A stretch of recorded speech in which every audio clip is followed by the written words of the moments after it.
দোকান থেকে এসে আমি কাজ কাম করে আরাম দিয়েছি, আমার বাপকে আমার মা গোসল করা যায় গরম পানিতে। তো গোসল করে তেল মাল মারছিল, তো এর মধ্যেই দেখা যায় যে ওনার শ্বশুরা যায় আমার খালাদের সাথে মারামারি।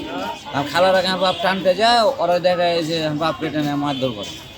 এটা আপনার এই যে বাবু শাশ শ্বশুর সম্বন্ধীরা ছোট ছেলে গোসল করছিল, ওরা খাওয়ার পানি লেন দিয়েছিল, তো পানিটা নিতে মানা করছিল যে শ্যাম্পুটা করছে, পানিটা পড়ে গেলে তো খেতে পারবি না।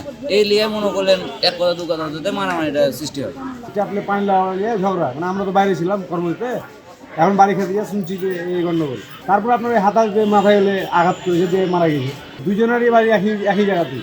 আমাদের হাসপাতালে আনুমানিক দুপুর 1:30টার দিকে একটি মৃত লাশ নিয়ে কয়েকজন লোক আসেন।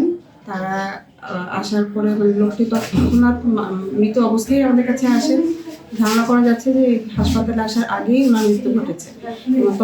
ওই সময় যে ডক্টর সাহেব ছিলেন উনি প্রাথমিকভাবে পরীক্ষা নিরীক্ষা করে ওটি নিশ্চিত হন যে রোগী আগেই মৃত্যুবরণ করেছেন। মৃত্যুর কারণ হিসেবে প্রাথমিকভাবে কোনো কিছু জানা যায়নি, তবে রোগীর সাথে যে লোকজন ছিল তাদের ভাষ্যমতে যে ফিজিক্যাল অ্যাসল্টের হিস্ট্রি আছে। আমরা পরবর্তীতে রোগী পোস্টমর্টমের জন্য পাঠিয়ে দিয়েছি। পরবর্তীতে পোস্টমর্টমের পরে হয়তো রোগীর মৃত্যুর আসল কারণ সম্পর্কে বোঝা যাবে।